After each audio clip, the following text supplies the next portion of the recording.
The Double Life of Véronique is Krzysztof Kieślowski's 1991 enigmatic philosophical mystery masterwork, but more importantly is a film that lodged itself so far into my brain I had to go back for a second watch just 2 days after my first initial viewing.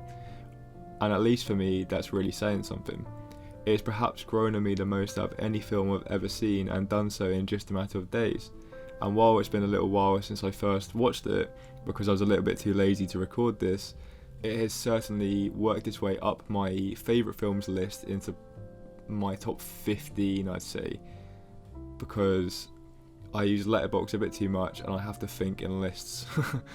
It's slow burning and thoughtful and simply hasn't left me since my first watch. This film lingers in the back of your mind like a memory that grows and grows until you can't do anything but bring it to the forefront of your thoughts and confront the questions that Kieślowski has beautifully scattered throughout the entire runtime. The Double Life of Véronique follows the lives of two young women, one from Poland and one from France. They are completely identical but are not related in any way. They both have similar ambitions and goals of becoming a successful singer. We follow their individual lives leading up to the moment where they almost meet by coincidence. We experience their innermost feelings, their existential dilemmas and their romantic endeavours, all of which are guided perfectly by the beautifully haunting score and stunning visuals.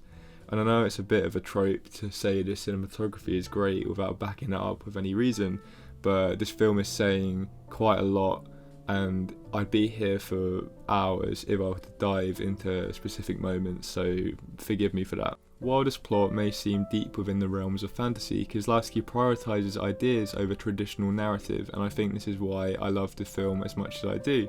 It's incredibly interpretational, and not just because it's surreal or a confusing masterpiece, but because Kieślowski is using this film as a means to present his own ideologies on existentialism. From an agnostic or even atheist perspective, The Double Life of Véronique presents an answer to the uncertainties of feeling and creation and essentially why things happen, even flirting with the idea of higher power. But what is that higher power? Because this film has no interest in God or religion, at least I don't think so. It is instead creating a conversation around the forces that create life, and perhaps even control us as people, like puppets. But like I say, what is that force when God is nowhere to be seen? It must stem from somewhere internal or somewhere unknowingly external. Before anything else, there's one thing that has to be acknowledged when talking about this film, and that is its overwhelming theme of duality. It's the most predominant theme within the film and arguably drives the entire story, which isn't a surprise considering we're walking around Europe spending time with two different Irene Jacobs, which I definitely don't have a problem with because she's absolutely incredible. Throughout the film there seems to be a motif of sorts that encapsulates this idea that there can be no good without bad, no happiness without sadness, and even no life without death. These two characters share more than just their appearance. They are deeply connected, they share both thoughts and feelings, but they are always opposing. For instance, when one finally achieves success in her singing, the other feels a sudden urge to quit. One finds love and the other doesn't, and on an even grander scale, one lives and the other dies, and the one that dies holding her chest, no less. They are intrinsically connected in more ways than one, and their unknowing discovery of this is truly beautiful. As Véronique says, "I have a strange feeling. I feel I am not alone in this world." I personally think that Véronique is not particularly special or unique, but instead I like the idea that within this world we all have a double, not just her. The only reason we are following this particular life is because of their almost accidental meeting in Poland. When they see each other, or should I say when one sees another, it's not crazy or intense, the universe doesn't implode and the space-time continuum stays untouched. Because this film isn't supernatural, it is instead a look into how we deal with things, or at least how Kieślowski is dealing with things. The duality of man is personified in these two young women, and it somehow makes me feel quite calm. This film provides reason without reason. It explains feelings of sadness that come from nowhere and dances around the idea of fate, but not in an annoying way. It is almost as if to say, life itself is too much for just one person. There is too much to think and too much to feel, so we each get a double, an extra space to share ourselves with. even sharing the same soul. It's ironically quite an individual experience, and it's not to say that this film has single-handedly changed how I look at life as a whole, but it's definitely given me an opportunity to reevaluate how I deal with certain things.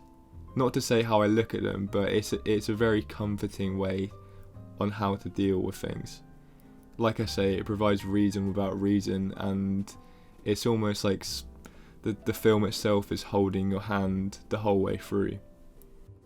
On top of all of this, where I think this film succeeds the most is in romance.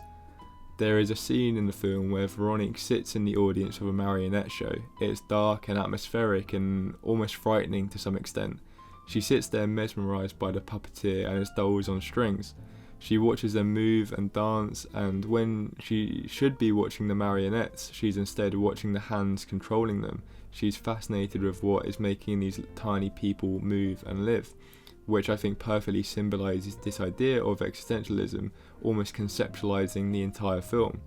As if to say there must be something controlling all things, but it's definitely not a puppeteer in the sky. So for the answer, I think it's important to look at the puppeteer. Who is he, and what does he represent in Véronique's life? He becomes Véronique's love interest, someone she supposedly falls in love with. And call me crazy, but I think that is exactly what he is meant to represent in not only the marionette scene, but this entire film. These hands controlling the dance, the higher power of sorts, is in fact love, at least for Véronique and at least for Kieślowski. Towards the end of the film, the puppeteer even makes Véronique marionettes, and he makes 2 of them. When he is asked why, he explains that one is bound to break because they are so heavily used, which is incredibly sad when you think about it, as almost if to say that one day our double will break and we'll be left alone as half a person, and perhaps this is why there is such an overwhelming theme of love in this film, and Kieślowski is nudging us towards the idea that this search for love and comfort is, in a sense, a search for our other half, which can feel quite empty and lonely. But this film is, I can take it from this film. It makes it okay. But moving away from the sad bits, even if you were to view this film as a simple watch, focusing purely on feeling and masterful filmmaking, you would not be disappointed. Everything looks incredible, the performances are emotive and powerful, and the music kind of gave me nightmares, but in a good way. It's one of my favourite films I've ever seen, and I think it's the only film that's ever made me go back for a rewatch in the same week, let alone 2 days later. So watching it twice was truly, here it comes, the double life of Véronique.